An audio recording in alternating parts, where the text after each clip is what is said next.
বাবু তো দেখতেই পাচ্ছ এই র্যাম্বো, এরা হয় অবলা প্রাণী, এদেরকে কেউ মারবে না।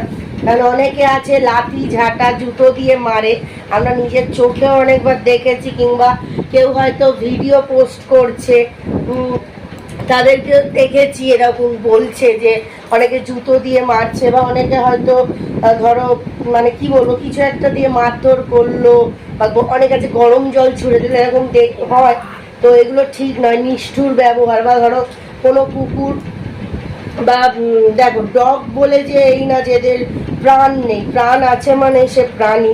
তো এদেরকে যদি একটা চড়ও মারো এদেরও কিন্তু লাগে, আমাদের যেরকম সেটা ফিল নিজেকে করতে হবে যে আমাকে মারলে আমার কীরকম ব্যথা অনুভব হয়, সেক্ষেত্রে বুঝতে হবে যে এদেরও প্রাণ আছে, জীবন আছে। এদের যদি মারধর করি বা ধরো এরকম ছিমটি কাটি তাহলে কীরকম লাগে। অনেকে তো পায়ের উপর দিয়ে গাড়ি তুলে দিয়ে চলে যায়, দেখে না ভালো করে, ঠিক আছে। তো এইগুলো তো করা ঠিক নয়। তারপর আরো অনেকে আছে এরকম দেখেছি নামে ভগবানকে খুব মানছে, কিন্তু তাদের ঘরের সামনে যদি কুকুর বিড়াল এসে একটু মানে ছাওয়ার জন্য বা কোনো কারণে বসেছে, তো লাঠি দিয়ে জুতো দিয়ে এক লাঠি মেরে ফেলে দিল, এরকম হয়েছে দেখেছি, ঠিক আছে। বা শুনেছি যে ইস বাবা কুকুর তো, কুকুর তো কি হয়েছে, এদের তো সৃষ্টি করেছে বাবা মহাদেবী, তো সবাইকে সৃষ্টি করেছে, তাই না? তাহলে তো এদের মধ্যে তো ভগবানের বাস আছে, এরাও তো ভগবানের একটা জীব। তো কাল ভৈরবের তো বাহন, তো এদেরকে তো যদি কেউ টর্চার করে মহাদেব কিন্তু তাকে সহ্য করে না, ঠিক আছে। একটা গানে তোমরা দেখেছিলে, একটা গানের মধ্যে বাবাকে দেখাচ্ছিল যে কুকুর বিড়াল বা ছাগল গরু এদেরকে মেরে দিচ্ছে, বাবা কিন্তু রুষ্ট হয়ে পৃথিবী ধ্বংস করে দিচ্ছে, এরকম ইউটিউবের মধ্যে দেখছিলাম। তো এদেরকে আমি যেটা মনে করি এদেরকে মারধর করা উচিত দিল, মারার দরকার নেই, গায়ে একটু হালকা জল দিলেই সরে যায়, সেটা ঠিক আছে। কিন্তু জুতো দিয়ে লাঠি দিয়ে জোরে পিঠে মেরে মেরে তাড়িয়ে দেওয়ার থেকে হালকা জল দিয়ে দিল গায়ে, এমনি ভয় চলে যাবে। একটু হাত এরকম করলো, যদি কারোর পছন্দ না হয় তাহলে সে মারধর গায়ে হাত না দিয়ে টর্চার না করেও কিন্তু এদেরকে সরিয়ে দেওয়া যায়, কিন্তু মারার কোনো প্রয়োজন হয় না। দেখো আমি বলছি বলে যে সবাই কুকুর বিড়ালকে পছন্দ করবে, করতেই হবে এমন কোনো ব্যাপার নেই, যার ভালো লাগবে অবশ্যই করতে হবে। মনুষ্যত্ববোধ যাদের মধ্যে আছে তারা প্রাণীদের ভালোবাসবে, সেটা শুধু কুকুর না, এমনকি বিড়ালকেও দেখেছি আমার চোখের সামনে এক লাথি মেরে মানে বলের মতো ছুঁড়ে দিল, দেখলাম আমার নিজে মানে মনে ছিল গিয়ে ঠাঁটিয়ে দু চর মারি, বুঝলে তো। মানে একই বলবো তোমাদের, এরকম আমার চোখের সামনে হয়েছিল। তো এগুলো ঠিক নয়, খাওয়ার জন্য এদেরকে কি আমি যেগুলো ইউটিউবের মধ্যে বা ফেসবুকের মধ্যে দেখেছি, ঠিক আছে, সেখানে বলাই আছে দেখেছি, আর এটা তো প্রমাণ, মানে এরা একটু খাবার দিলে আর একটু ভালোবাসলেই তার বশ হয়ে যায়, মানে বসে চলে যায়, ঠিক আছে। আর মানুষের সব থেকে ভালো বন্ধু কিন্তু এরাই, ঠিক আছে।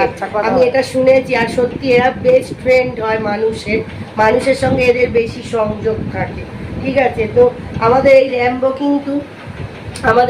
কিন্তু কথা বলে, ঠিক আছে। এখন শুধু র্যাম্বো না, অনেক ডগ আছে যারা কথা বলে মানুষের মতো, কুকুর বলে এই না যে মানুষের মতো কিছু বুঝবে না, সমস্ত বিষয় কিন্তু এরা বুঝতে পারে, ফিল করে। এমনকি মানে এমন ডগ আছে যারা ট্রেনিং ছাড়াও কিন্তু এমন ব্যবহার করবে যে মনে হবে পুরো ট্রেনিং, মানুষের মতো সব কিছুই কিন্তু এরা করতে পারে, সব কিছুই পারে, এমনকি কথাও বলতে পারে। আগে আমরা মনে করতাম কুকুর কথা বলতে পারে, কিন্তু এখনকার সময় যেটা দেখছি, হয়তো আমাদের ধারণা ভুল ছিল, জানতাম না। তো র্যাম্বোকে পোষার পর আমি অল টাইম মানে সবসময় সব ডগিকে ভালোবাসি, রাস্তায় যে কোনো ডগিকে দেখলে আমি টাচ করবো, সেটা তোমরা ভিডিওতে অবশ্যই দেখেছো। তো আমি র্যাম্বোকে পোষার পর থেকে, ল্যাম্বোকে আনার পর থেকে যখন কোথাও যাই না, এ যত বড় হচ্ছে মানে যে কোনো ডগ না গায়ের কাছে এসে আদর খায়, এখন দেখি বেশি হয়। আগে তো আমি নিজে যেতাম আদর করে, এখন ওরা নিজেরা এসে আদর খায়, হেভি লাগে। তো যত ডগস আছে আমার ফ্রেন্ড হয়, বুঝেছো। আমি তো তোমাদের বলেছি, দেখেছো তো বাঁশদড়ির ওখানেও আমার অনেক ডগস আছে যারা আদর খায়। তারপর পুকুর মানে যেসব এরিয়ায় যাই ডগ আমার ফ্রেন্ড হয়ে যায়, আমি এদেরকে বিশাল ভালোবাসি। আমার সামনে যদি এদের কেউ মারে না মাথা গরম হয়ে যায়, কিন্তু ওরকম কুকুরকে মারতে আমার সামনে হ্যাঁ গাড়ি তুলে দিয়ে চলে গেছে, গাড়ির পেছনে তো ছুটে গিয়ে বলতে পারবো না, স্পিডে বেরিয়ে গেছিল। যারা কুকুরকে মারে ওদেরকে বাঁশ দিয়ে পেটাতো। তো আরেকটা জিনিস, কিছু কিছু মানুষ কুকুরকে খুব ঘৃণা করে, ঠিক আছে, ঘৃণা করে, মুখ চোখের এক্সপ্রেশন খারাপ দেখা যায়, ইস ওদের ছুলে আমরা অপবিত্র হয়ে যাবো, এরকম মেন্টালিটি অনেকের মধ্যে আছে, দেখেছি। কিন্তু মহাদেবকে, বাবাকে যে মানবে সে সমস্ত প্রাণীকে ভালোবাসবে। পাখিদের কিন্তু অনেকে আছে লোক দেখানোর পুজো করে, বা যারা প্রাণীকে ভালোবাসে না তারা ভগবান বা অন্যান্য মানুষকে, কোনো জীবকেই ভালোবাসবে না। শুধু কুকুর কেন, পাখি, বিড়াল, গরু, ছাগল প্রত্যেককেই ভালোবাসা উচিত। অনেকে দেখেছি মানে গরুগুলো ভিডিও অনেকে করে মেরে দিচ্ছে, এগুলো দেখলে না খুব খারাপ লাগে, খুবই কষ্ট লাগে যে গরুগুলোকে আদর করি আমি মাঝে মাঝে, কি সুন্দর, আর বাবার নাম করে তো আমি মাঝে মাঝে আদর করি। ঠিক আছে, তো এরা হচ্ছে ভগবানের জীব, এদের গায়ে কারোরই হাত তোলা উচিত নয়। আমার যেটা এক্সপিরিয়েন্স বা আমি যেটা মনে করি, আমার সঙ্গে তোমরা একমত কিনা অবশ্যই কমেন্ট করো। টাটা।